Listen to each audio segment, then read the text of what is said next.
উপস্থিত সন্মানীয় বিধায়ক ৰনোজ পেগু ডাঙৰীয়া, ভুৱন পেগু ডাঙৰীয়া, আমাৰ মাজত উপস্থিত সন্মানীয় বিধায়ক বলিন চেতিয়া ডাঙৰীয়া, পাছিঘাট ৱেষ্ট কনষ্টিটুৱেঞ্চিৰ সন্মানীয় বিধায়ক নিনং এৰিং ডাঙৰীয়া, আমাৰ অৰুণাচলৰ নাৰীকয়ু সমষ্টিৰ বিধায়ক কেন্টু ৰীণা ডাঙৰীয়া, আজিৰ আমাৰ এই সভাত উপস্থিত CC2R মুখ্য আহ্বায়ক আদিত্য খাখলাৰী ডাঙৰীয়া, সদৌ অসম ট্ৰাইবেল সংঘৰ সভাপতি মিলন সোণোৱাল ডাঙৰীয়া, আপচুৰ সভাপতি দীপেন বড়ো ডাঙৰীয়া, মিচিং মিমাং কেবাঙৰ সভাপতি সুনীল পেগু ডাঙৰীয়া, টাপাং মিচিং মিমে কাবাঙৰ সভাপতি উষাৰাণী কুম্বাং ডাঙৰীয়া, আদি বানে কেবাঙৰ আমাৰ মাজত উপস্থিত আদি মিচিং বানে কেবাঙৰ সাধাৰণ সম্পাদক উকম ইউচুং ডাঙৰীয়া, আমাৰ মাজত উপস্থিত মিচিং মিমাং কেবাঙৰ সাধাৰণ সম্পাদক বিজু কুমাৰ পেগু ডাঙৰীয়া, সদৌ অৰুণাচল ছাত্ৰ সন্থাৰ সভাপতি হাৱা বাঙাং ডাঙৰীয়া, মিচিং আগম কেবাঙৰ সাধাৰণ সম্পাদক ডিম্বেশ্বৰ দলে ডাঙৰীয়া, সদৌ অৰুণাচল ছাত্ৰ সন্থাৰ সাধাৰণ সম্পাদক তবম দাই ডাঙৰীয়া, আমাৰ মাজত উপস্থিত টাই আহোম ছাত্ৰ সন্থাৰ উপসভাপতি দুলাল বৰা ডাঙৰীয়া, ৰাভা ছাত্ৰ সন্থাৰ সভাপতি নিপেন খাণ্ডা ডাঙৰীয়া, সোণোৱাল কছাৰী ছাত্ৰ সন্থাৰ সভাপতি দেৱানন্দ চেলেং ডাঙৰীয়া, মৰাণ ছাত্ৰ সন্থাৰ সভাপতি নৱ মৰাণ ডাঙৰীয়া, গোৰ্খা ছাত্ৰ সন্থাৰ সভাপতি অৰ্জুন চেত্ৰী ডাঙৰীয়া, আমাৰ মাজত উপস্থিত গালো ছাত্ৰ সন্থাৰ সভাপতি দুপে হেণ্টু অৰি ডাঙৰীয়া, আদি ছাত্ৰ সন্থাৰ সভাপতি নাং গাঁও ডাঙৰীয়া, সদৌ অসম বঙালী যুৱ ছাত্ৰ পৰিষদৰ সাধাৰণ সম্পাদক বিজয় চন্দ্ৰ ডাঙৰীয়া, ডিমাচা ছাত্ৰ সন্থাৰ সভাপতি নবীন জহৰিছা ডাঙৰীয়া আৰু কাৰ্বি ছাত্ৰ সন্থাৰ সভাপতি চেমছন তেৰণ ডাঙৰীয়াকে আদি কৰি মঞ্চত উপবিষ্ট আমাৰ বিভিন্ন অনুষ্ঠানৰ প্ৰতিনিধিবৃন্দ আৰু এই অনুষ্ঠানত যোগ ল'বলৈ অহা বিভিন্ন ছাত্ৰ সন্থা পৰা ধৰণী গোহাঁই, ধীৰাজ গোৱালা, প্ৰাঞ্জল দেউৰী, সঞ্জীৱ হাজং, কেশৱ ঠেঙাল, বি ভাংলাংটাং, পিটাৰ লাইচিৰাম, লাম্বুকষ্টাৰ মাৰাং, ফলদিন মাৰাক, মেক্স ট্ৰিপছ টাংমা, জলটি মদাহী, দীপজ্যোতি শৰণীয়া, কৈলাশ গুপ্তা, হাফিজুল আহমেদ, টকো কেনা, টাবো মায়াঙকে আদি কৰি এই মঞ্চত উপবিষ্ট অসম আৰু অৰুণাচলৰ নেতৃবৃন্দ, আমাৰ TMPKৰ 50 বছৰীয়া জয়ন্তীত ভাগ ল'বলৈ অহা বিভিন্ন সমাজ, জাতি, ধৰ্ম, বৰ্ণ, সম্প্ৰদায়ৰ ৰাইজ, আইসকল আৰু যুৱক যুৱতী বন্ধু বান্ধৱীসকল, 1971 চনত এই খেলপথাৰতে জোনাই উচ্চতৰ মাধ্যমিক বিদ্যালয়তে TMPKৰ জন্ম হৈছিল। আজি জন্মৰ প্ৰায় 50 বছৰ পূৰ্ণ হোৱাৰ মুহূৰ্তত TMPK সোণালী জয়ন্তী বৰ্ষৰ আৰম্ভণিত জোনাইৰ এই মহামিলন ক্ষেত্ৰত আমি পুনৰ এবাৰ সমবেত হৈছো। মই অত্যন্ত সুখী যে এই অনুষ্ঠানত যোগ দিবলৈ বিভিন্ন অঞ্চলৰ পৰা প্ৰায় 6000 মটৰচাইকেলেৰে আমাৰ যুৱকসকল ইয়াত আহি সমবেত হৈছে তেখেতসকলকো মই অভিনন্দন জনাইছো আজি আমি যি মুহূৰ্তত আজি ইয়াত সোণালী জয়ন্তী উৎসৱ পালন কৰিছো সেই মুহূৰ্তত আমাৰে মাজৰ লাইকা আৰু দধিয়াৰ গাঁৱৰ লোকসকলে বিনিদ্ৰ ৰজনীত নিশা কটাইছে তেওঁলোকৰ দুখ আৰু দুৰ্দশাৰ বাতৰিয়ে আমাৰ প্ৰতিজনৰে হৃদয়ক স্পৰ্শ কৰিছে আজি এই আনন্দৰ মুহূৰ্তত আমি পুনৰ এবাৰ লাইকা দধিয়াত সংগ্ৰাম কৰি থকা ব্যক্তিসকলৰ ওচৰত ৰাইজৰ ওচৰত মূৰ দুৱাইছো আৰু তেখেতসকলক আমি এই পবিত্ৰ মঞ্চৰ পৰাই প্ৰতিশ্ৰুতি দিছো যে আমি যিমান সোনকালে পাৰো লাইকা দধিয়া ৰাইজৰ সমস্যা আমি সমাধান কৰিম সেই প্ৰতিশ্ৰুতি আমি ৰাইজৰ মাজত সম্পূৰ্ণ আশাৰে সৈতে আৰু স্পষ্টভাৱে আমি ৰাইজৰ সন্মুখত দিছো আৰু আমি আমাৰ দায়িত্ব পালন কৰিম সেই প্ৰতিশ্ৰুতিও মই ৰাইজৰ আগত দাঙি ধৰিছো শ্ৰদ্ধাৰ ৰাইজ টিএমপিকেৰ এই 50 বছৰীয়া ইতিহাস সংগ্ৰামেৰে পৰিপূৰ্ণ আৰু সংগ্ৰামৰ লগে লগে প্ৰাপ্তিৰ আনন্দৰেও পৰিপূৰ্ণ এই 50 বছৰৰ দীঘলীয়া পৰিক্ৰমাত মিচিং সমাজখনৰ জীৱনলৈ বহুতো পৰিৱৰ্তন আহিলে আধুনিকতা পৰম্পৰাগত আমাৰ আচাৰ ব্যৱহাৰ কলা কৃষ্টিক সংৰক্ষণ কৰি আমি আধুনিক সমাজৰ মাজত আমি নিজৰ পৰিক্ৰমা অব্যাহত ৰাখিছো যতে আমি অনুভৱ কৰিছো যে আমাৰ প্ৰতি অন্যায় কৰা হৈছে তাত আমি ন্যায়ৰ পক্ষে সংগ্ৰাম কৰিছো আমাৰ অধিকাৰৰ কাৰণে সংগ্ৰাম কৰিছো আৰু টিএমপিকেৰ দীঘলীয়া সংগ্ৰামৰ পৰিণতি হিচাপে আজি 7 লাখ মিচিং সমাজে নিজৰ আত্মনিয়ন্ত্ৰণৰ অধিকাৰ সাব্যস্ত কৰি মিচিং স্বায়ত্তশাসিত পৰিষদখন লাভ কৰিবলৈ সক্ষম হৈছে ৰণোজ পেগু ডাঙৰীয়াই কোৱাৰ দৰে অসম চৰকাৰ এই মিচিং স্বায়ত্তশাসিত পৰিষদত সাংবিধানিক অধিকাৰ প্ৰদান কৰিবলৈ আমি প্ৰতিশ্ৰুতিবদ্ধ আৰু আমি দায়বদ্ধ ইতিমধ্যে অসম চৰকাৰৰ কেবিনেটে মিচিং স্বায়ত্তশাসিত পৰিষদক সাংবিধানিক মৰ্যাদা প্ৰদান কৰিবলৈ আমি আমাৰ অনুমোদন কেন্দ্ৰীয় চৰকাৰলৈ প্ৰেৰণ কৰা হৈছে আৰু মাত্ৰ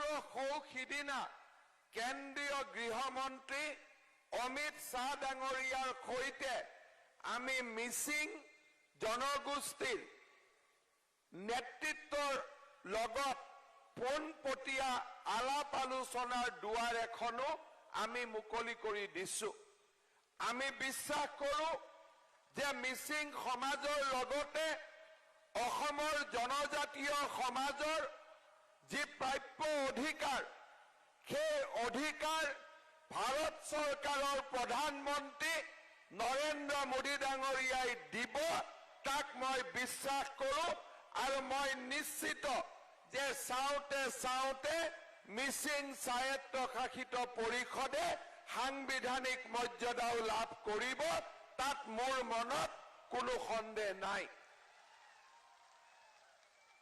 আজি আমি সকলোৱে দেখা পাইছো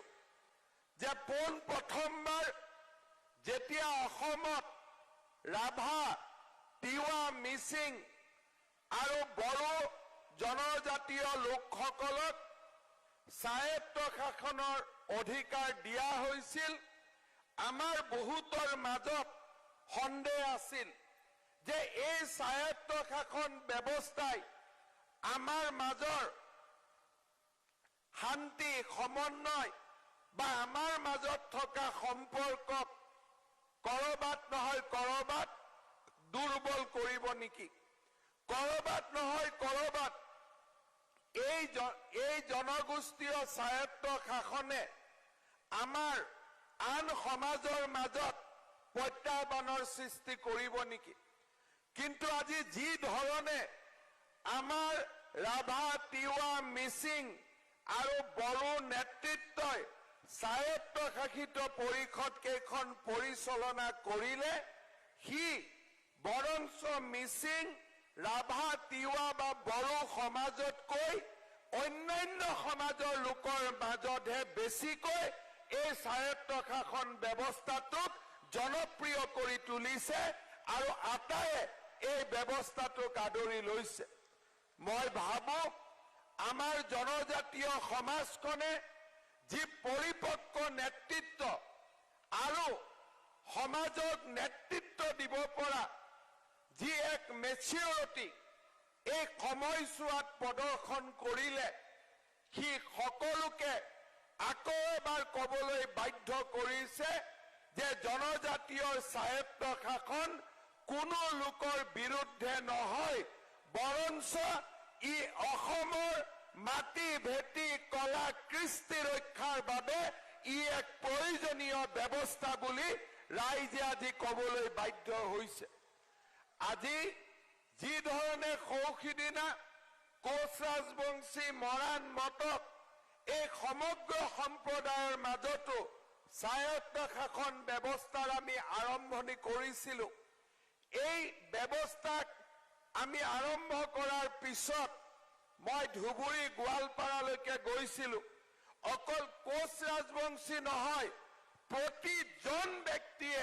এই ব্যৱস্থাটোক আদৰণি জনাই কৈছিলে যে অসমৰ মাটি বাৰী আমি যদি ৰক্ষা কৰিব পাৰো আমি এই স্বায়ত্ত শাসন ব্যৱস্থাৰ জৰিয়তেহে আমি ৰক্ষা কৰিব পাৰিম আজি আমি সকলোৱে জানো যে আমাৰ ৰাজ্যখনৰ পৰিৱেশ সেই দিনটোত আৰু থিয় হৈ থকা নাই এটা দিন আছিল অসমীয়া ভাষা আমি যিসকলে কওঁ আমি ভাবিছিলোঁ যে আমাৰ অসমৰ নেতৃত্ব আমাৰ হাতত থাকিব কৰবাত নহয় কৰবাত অসম আন্দোলনে আমাৰ মাজত এটা উগ্ৰ জাতীয়তাবাদী চিন্তাধাৰাৰো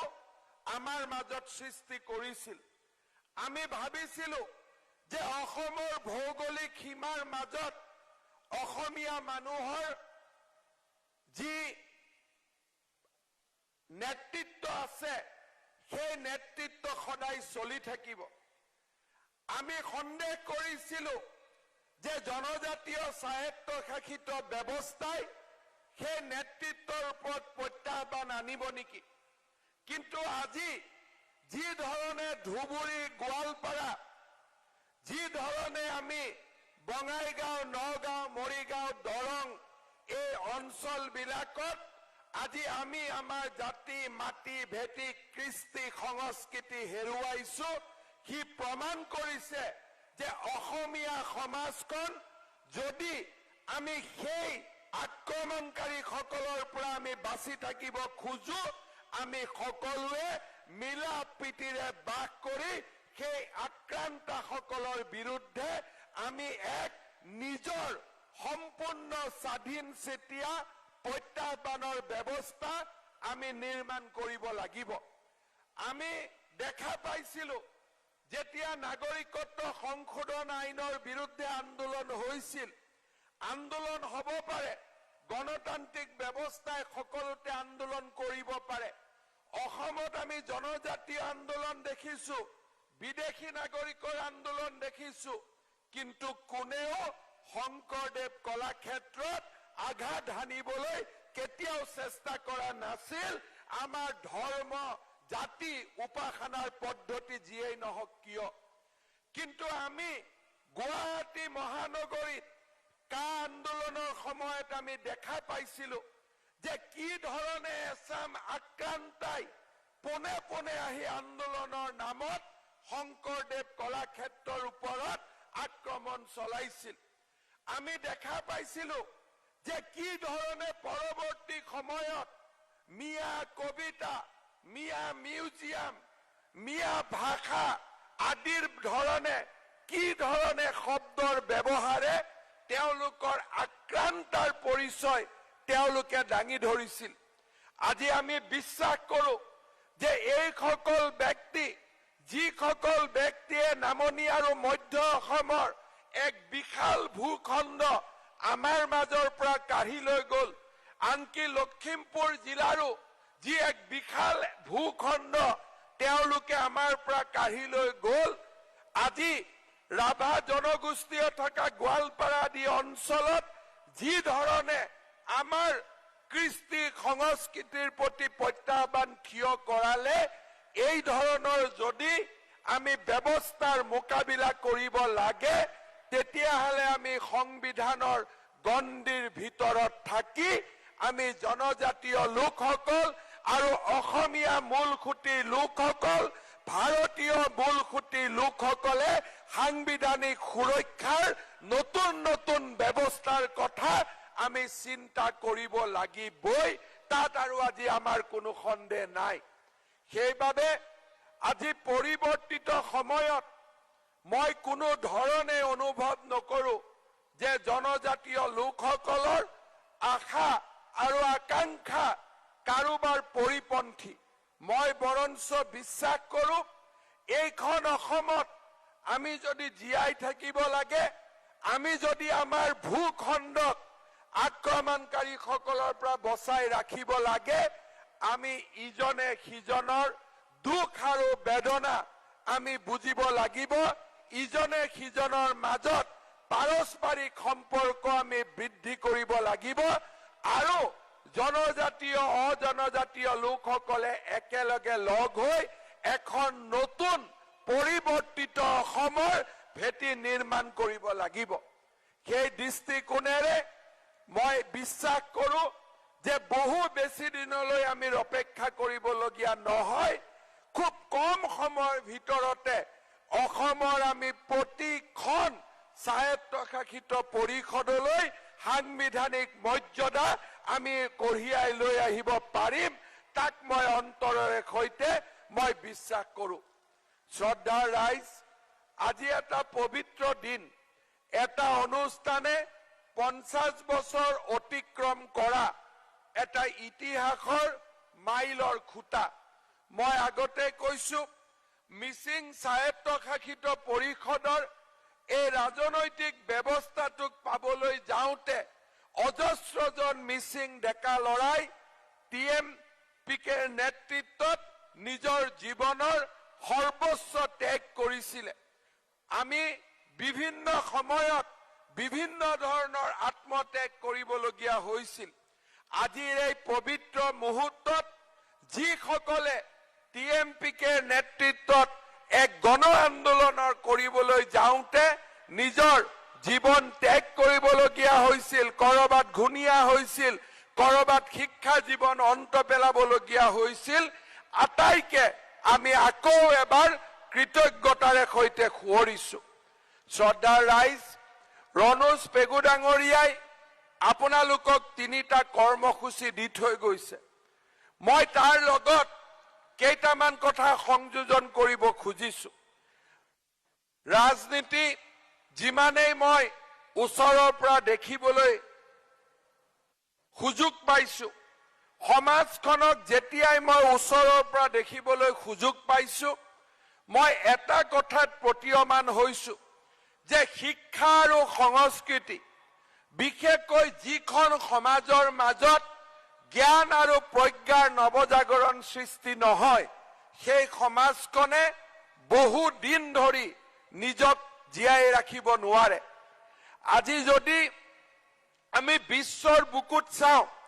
সংখ্যা যিমানেই নহওক কিয়, যিখন সমাজত জ্ঞান আৰু প্ৰজ্ঞাৰ নৱজাগৰণ হৈছিল, সেইখন সমাজে বিশ্বৰ বুকুত এক নিজস্ব চিন্তাৰে জীয়াই থাকিব পাৰিছে, নিজৰ কৃষ্টি সংস্কৃতিক জীয়াই ৰাখিব পাৰিছে। এটা সময়ত আমি আন্দোলন কৰিছিলো স্বায়ত্তশাসিত পৰিষদৰ বাবে, কিন্তু আজি আমাৰ নেতৃত্বৰ সিদ্ধান্ত হৈছে যে আমি ৰাজনৈতিক পথাৰখনত গৈ বিধানসভাৰ মজিয়াত গৈ সংসদীয় গণতন্ত্ৰৰ মাজেৰে আমি আমাৰ ৰাজনৈতিক সমস্যাবোৰ সমাধান কৰিম। যেতিয়া এখন ৰেছপন্সিভ গভৰ্ণমেণ্ট থাকে, য'ত মানুহৰ কথা নেতৃত্বই শুনে, তাত আমি ৰাজপথত নমাৰ প্ৰয়োজনীয়তা নাথাকে। সংসদত বিধানসভাৰ মজিয়াত আমাৰ যিসকল নেতা প্ৰতিনিধিত্ব কৰিবলৈ সুযোগ পায়, তেওঁলোকে বহুখিনি ব্যৱস্থা আন্দোলন নকৰাকৈয়ে ৰাইজৰ মাজলৈ লৈ আহিব পাৰে। আমাৰ অসমত এসময়ত কথা আছিল যে অসমীয়াই প্ৰতিটো কথা আন্দোলনৰ জৰিয়তে পাইছে, কিন্তু আজি আমি এখন নব্য অসম দেখা পাইছো, য'ত প্ৰগতিৰ ধুমুহা আহিছে, বিকাশৰ এক নতুন পৰিক্ৰমা আমি দেখা পাইছো। কোনেও কতো আন্দোলন কৰিবলগীয়া হোৱা নাই। লখিমপুৰত আমি মেডিকেল কলেজ পাইছো, ধুবুৰীত আমি মেডিকেল কলেজ পাইছো, গুৱাহাটী উত্তৰ গুৱাহাটীৰ মাজত নতুন দলং পাইছো, 14খনকৈ মেডিকেল কলেজ পাইছো, 6-7খনকৈ বিশ্ববিদ্যালয় পাইছো। মাজুলী যোৰহাটৰ মাজত দলঙৰ কামত আমি ক্ষিপ্ৰ গতিত আগুৱাইছো। কোনেও আন্দোলন কৰিবলগীয়া হোৱা নাই, কাৰণ আমাৰ বিধায়ক আৰু সংসদসকলৰ ভূমিকাই ৰাইজৰ মনৰ যি দাবী, সেই দাবীক পূৰণ কৰিছে। যদি সংসদৰ মজিয়াত, বিধানসভাৰ মজিয়াত আমাৰ সমস্যাবিলাক যদি সমাধান হয়, তেতিয়াহ'লে আমাৰ ছাত্ৰ সন্থাৰ দায়িত্ব কি, সাহিত্য সভাৰ দায়িত্ব কি, আমাৰ মহিলা সংগঠনৰ দায়িত্ব কি? মই ভাবো যে আটাইতকৈ যদি আজি আমাৰ দায়িত্ব আহি পৰিছে, আটাইতকৈ ডাঙৰ দায়িত্ব বৰ্তমান আহি পৰিছে। এটা জাতিক আবেগৰ জৰিয়তে আন্দোলন কৰোৱাটো যথেষ্ট সহজ। অসম আন্দোলনৰ সময়ত আমি দেখা পাইছো, কিন্তু সেই জাতিৰ মাজত ডক্তৰ, ইঞ্জিনিয়াৰ, বৈজ্ঞানিক, IT প্ৰফেচনেলছ এইবিলাক নিৰ্মাণ কৰা অত্যন্ত কঠিন। মই ভাবো যেতিয়া মিচিং সমাজৰ ৰাজনৈতিক নেতৃত্বই ৰাজনৈতিক সমস্যাসমূহ সমাধানৰ বাবে দায়িত্ব গ্ৰহণ কৰিছে, কেন্দ্ৰীয় চৰকাৰ আৰু ৰাজ্য চৰকাৰে আপোনালোকৰ মনৰ কথাবোৰ শুনিবলৈ আৰম্ভ কৰিছে, মই TMPকে আহ্বান জনাম যে এতিয়া সময় হৈছে মিচিং সমাজৰ মাজত এক নতুন শৈক্ষিক আন্দোলনৰ নেতৃত্ব লোৱা। আমি মিচিং সমাজৰ নৱ প্ৰজন্মক জ্ঞান আৰু প্ৰজ্ঞাৰ অলংকাৰেৰে আমি তেওঁলোকক বিভূষিত কৰিব লাগিব। এই জোনাই, আমাৰ মাজুলী, ঢকুৱাখানা আৰু শদিয়াৰ অমৰপুৰৰ দৰে গাঁৱৰ মাজৰ পৰাও আমি জ্ঞান আৰু প্ৰজ্ঞাৰে বিভূষিত এচাম নতুন মিচিং ডেকা ল'ৰা ছোৱালীক আমি নিৰ্মাণ কৰিব লাগিব। মই আজিৰ সমাজত ৰণোজ পেগু ডাঙৰীয়াই যি ধৰণে গ্ৰাম্য অৰ্থনীতিৰ কথা কৈছে, তেখেতে যি ধৰণে গৰাখহনীয়াৰ সমস্যাৰ কথা কৈছে, মই সমান্তৰালভাৱে TMPকে আহ্বান জনাম যে এতিয়া সময় মিচিং সমাজৰ মাজত এক নতুন শৈক্ষিক আন্দোলনৰ নেতৃত্ব লোৱাৰ সময় TMPকে ওচৰত আজি সমাজে ন্যস্ত কৰিছে।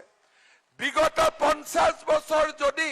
আমাৰ নৱজাগৰণৰ বৰ্ষ আছিল, বিগত 50 বছৰ যদি আমাৰ ৰাজনৈতিক অধিকাৰ সাব্যস্তৰ সংগ্ৰাম আছিল, অনাগত 50টা বছৰ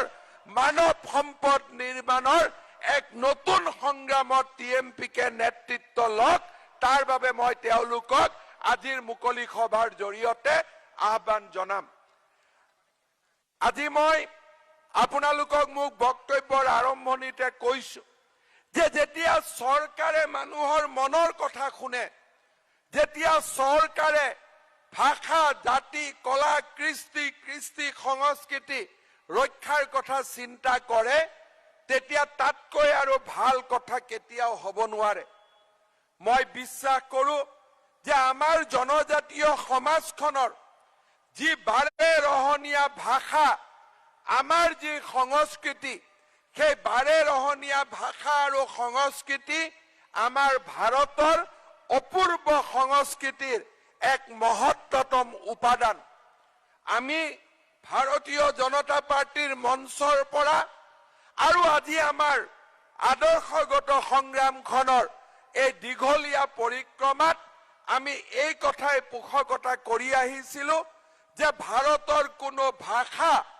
যদি কৰবাত মৃতপাই হৈ যায় তেতিয়াহলে আমাৰ জাতিৰ ডিঙিৰ পৰা এপদ অলংকাৰ আঁতৰাই দিয়াৰ সমান এনে এক আমাৰ দুৰ্ভাগ্যজনক ঘটনা কিন্তু আমাৰ পূৰ্বৱৰ্তী কালত যি শিক্ষা নীতি আৰম্ভ হৈছিল সেই শিক্ষা নীতিয়ে জনজাতীয় ভাষা সংস্কৃতি ৰক্ষাৰ কথা চিন্তা কৰা নাছিল আজি প্ৰধানমন্ত্ৰী নৰেন্দ্ৰ মোদী ডাঙৰীয়াৰ নেতৃত্বত আমাৰ দেশত নতুন শিক্ষা নীতিৰ ৰূপায়ণৰ কাম আৰম্ভ হ'ল এই নতুন শিক্ষা নীতিৰ আটাইতকৈ উজ্জ্বলতম দিশটো হৈছে যে পঞ্চমমান শ্ৰেণী পৰ্যন্ত এজন ল'ৰা ছোৱালীয়ে নিজৰ মাতৃভাষাত শিক্ষা গ্ৰহণ কৰিব লাগিব আৰু চৰকাৰে তাৰ সুবিধা প্ৰদান কৰিব লাগিব আমাৰ অসমত যদি আমি চিন্তা কৰো যে আমি আমাৰ মাতৃভাষাত ল'ৰা ছোৱালীক শিক্ষা দিম তেতিয়ালে কাৰ্বি পাহাৰত আমি কাৰ্বি ভাষাত শিক্ষা দিব লাগিব ডিমাচা পাহাৰত আমি ডিমাচা ভাষাত শিক্ষা দিব লাগিব জোনাই লখিমপুৰ মাজুলীত আমি মিচিং ভাষাত শিক্ষা দিব লাগিব এই অঞ্চলতে আমি বড়ো ভাষাত শিক্ষাৰ ব্যৱস্থা কৰিব লাগিব 10খন গাঁও একেটা পঞ্চায়তৰ ভিতৰত আছে কিন্তু 10খন গাঁৱৰ 20খন স্কুলত 20টা মাধ্যমত আমি শিক্ষা দিব লাগিব ডিমাচা পাহাৰত যদি আমি চাও আমি কৰবাত কুকি ভাষাত শিক্ষা দিব লাগিব কৰবাত নগা ভাষাত শিক্ষা দিব লাগিব কৰবাত বঙালী ভাষাত শিক্ষা দিব লাগিব কৰবাত অসমীয়া ভাষাত শিক্ষা দিব লাগিব কৰবাত আমি ডিমাচা ভাষাত শিক্ষা দিব লাগিব যেতিয়া আমি এই শিক্ষা দিবলৈ যাম অসমৰ গাঁৱে ভূঞে আমি প্ৰায় আমি চিন্তা কৰি চাইছিলো যে আমি 43,000 নতুন শিক্ষক আমি নিযুক্তি দিব লাগিব যোনে মিচিং ভাষা বুজি পায় বড়ো ভাষা বুজি পায় ৰাভা ভাষা বুজি পায় আৰু তাৰ সংস্কৃতিৰ বিষয়ে তেওঁলোক সজাগ আপোনালোকে চিন্তা কৰক যে অসমৰ দৰে ৰাজ্য এখনত যদি এই ৰাষ্ট্ৰীয় শিক্ষা নীতিয়ে 43,000 শিক্ষকৰ জন্ম দিয়ে আৰু যি শিক্ষকৰ দায়িত্ব হ'ব মিচিং ভাষাত শিক্ষা দিয়া বড়ো ভাষাত শিক্ষা দিয়া আমাৰ কোনো ভাষা আৰু কেতিয়াও লুপ্ত নহয় বৰঞ্চ প্ৰতিটো ভাষা অতি উজ্জ্বলতম ভাৱে জগত সভাত স্থান লাভ কৰিবলৈ সক্ষম হ'ব মই ভাবো যে প্ৰধানমন্ত্ৰী নৰেন্দ্ৰ মোদী ডাঙৰীয়াই আমাৰ জনজাতীয় সমাজখনলৈ ৰাষ্ট্ৰীয় শিক্ষা নীতিৰ জৰিয়তে আমাৰ ভাষা সংস্কৃতি জীয়াই ৰখাৰ যি অদ্ভুত উপহাৰ দিলে সি আমাৰ অনাগত ভৱিষ্যতৰ দিনবিলাকত আমাৰ আৰু কোনো ভাষা সংস্কৃতি কেতিয়াও আৰু লুপ্ত নহব বৰঞ্চ আমাৰ ভাষা সংস্কৃতি জগত সভালৈ যাত্ৰা কৰিব আমাৰ বাবে অহা 5টা বছৰ হ'ব অত্যন্ত প্ৰত্যাহ্বানৰ 5টা বছৰ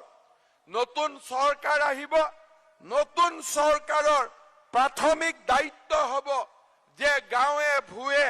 আমি প্ৰাথমিক বিদ্যালয়বিলাকত নতুন ৰূপত সজাই তোলা নতুন শিক্ষক নিযুক্তি কৰা আৰু মিচিং ভাষা গাৰো ভাষা বড়ো ভাষা প্ৰতিটো ভাষাৰ পাঠ্যপুথিক আমি নতুনকৈ প্ৰণয়ন কৰা পাঠ্যপুথি নিগমে যি আজি অসমীয়া ভাষাত মাত্ৰ কিতাপ ছপাই প্ৰত্যেকটো ভাষাত তেওঁলোকে পাঠ্যপুথি ছপাব লাগিব। প্ৰত্যেকখন নতুনকৈ বিদ্যালয় সজাই পৰাই তুলিব লাগিব আৰু লাহে লাহে পঞ্চম মানৰ পিছত এই মাতৃভাষাত শিক্ষা পোৱা ছাত্ৰ ছাত্ৰীসকলক আমি আধুনিক ভাষালৈ আমি তেওঁলোকক আগুৱাই লৈ যাব লাগিব। শিক্ষাৰ দিশত অহা 5টা বছৰ হ'ব এক প্ৰত্যাহ্বানৰ বছৰ, কিন্তু অহা 5টা বছৰ হ'ব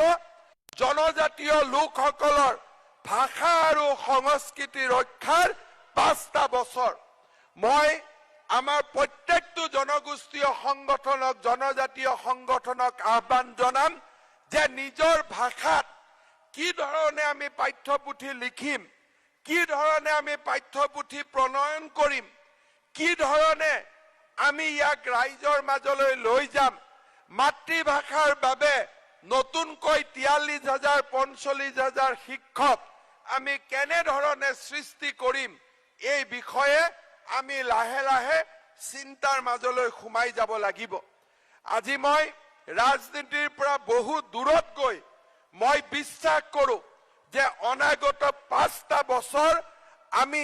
এনেকুৱা এচাম ৰাজনৈতিক নেতৃত্ব অসমত পাব লাগিব যিসকল স্পৰ্শ, যিসকলে আমাৰ মৰ্ম বেদনা বুজি পাব, যিসকলে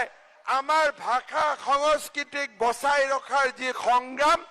নৰেন্দ্ৰ মোদী ডাঙৰীয়াই আৰম্ভ কৰিছে তাৰ লগত হাতত হাত ধৰি আগুৱাই যাব পাৰিব আৰু আমাৰ ভাষা কৃষ্টি কলা সংস্কৃতিক এক নতুন ৰূপলৈ লৈ যাব পাৰিব। মই বিশ্বাস কৰো যে অনাগত 5টা বছৰে অসমৰ লুপ্তপ্ৰায় ভাষাসমূহত পুনৰ এবাৰ জাগ্ৰত কৰিব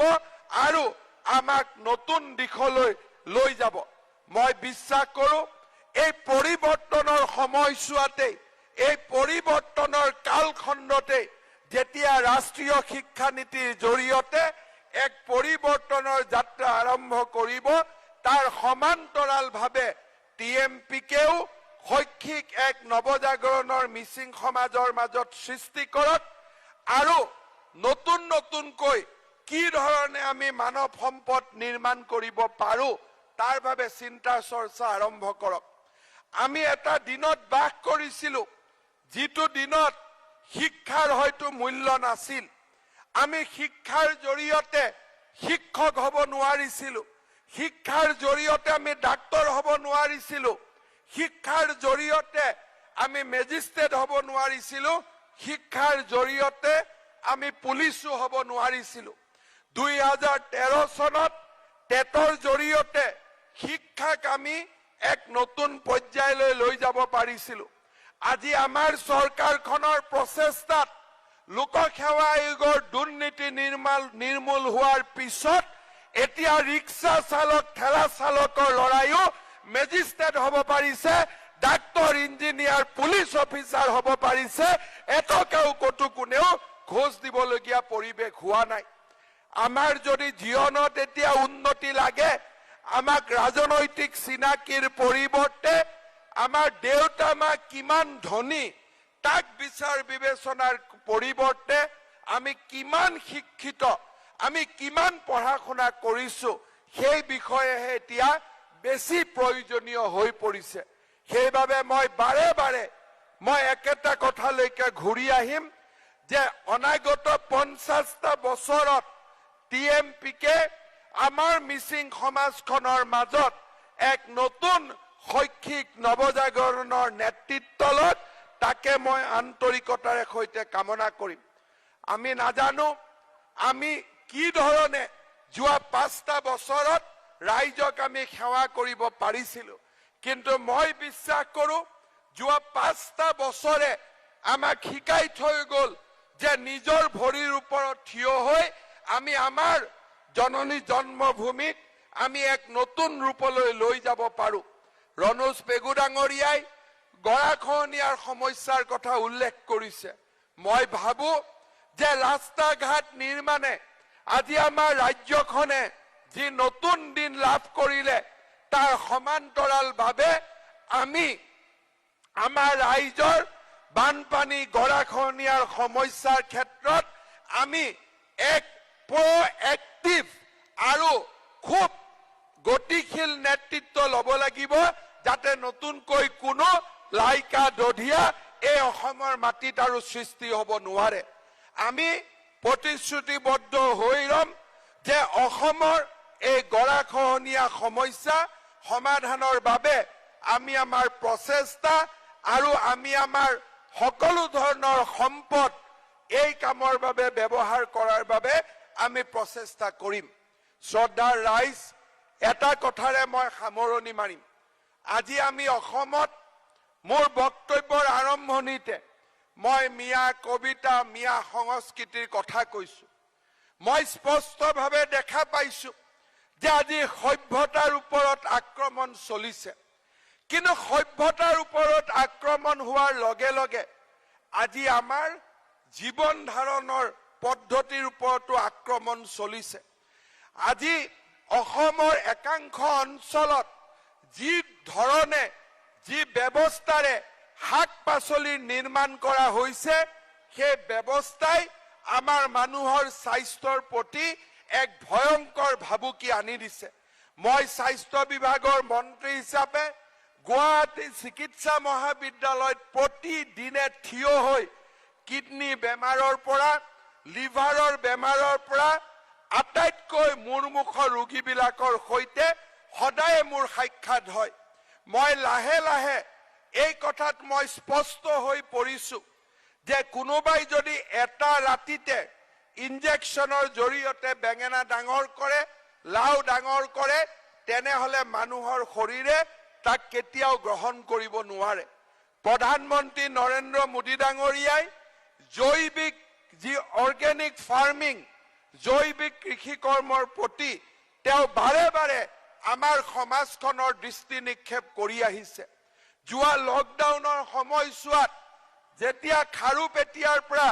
শাক চব্জি অহা বন্ধ হৈ গৈছিল, সেই সময়ত আমাৰ জোনাই ধেমাজিৰ উৎপন্ন শাক চব্জিয়ে ডিব্ৰুগড়, তিনিচুকীয়া আদি জিলাৰ ৰাইজৰ অভাৱ বা প্ৰয়োজনীয়তা পূৰণ কৰিছিল। আমি দেখা পাইছো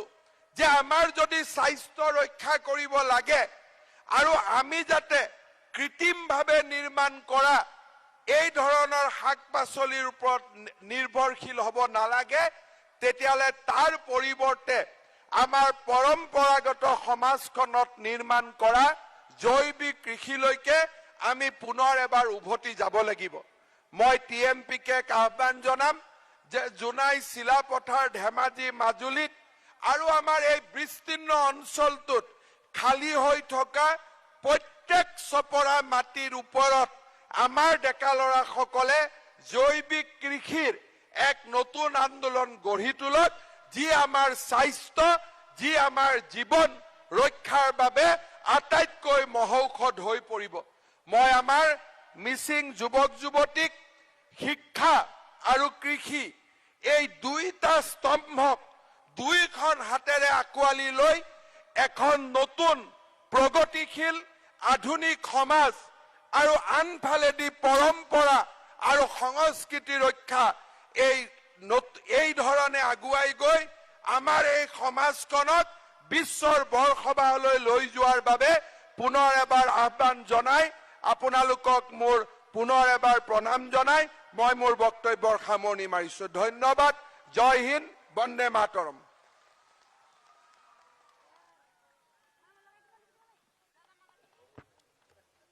ধন্যবাদ স্যাৰ। সাৰুৱা বক্তব্য আগবঢ়োৱাৰ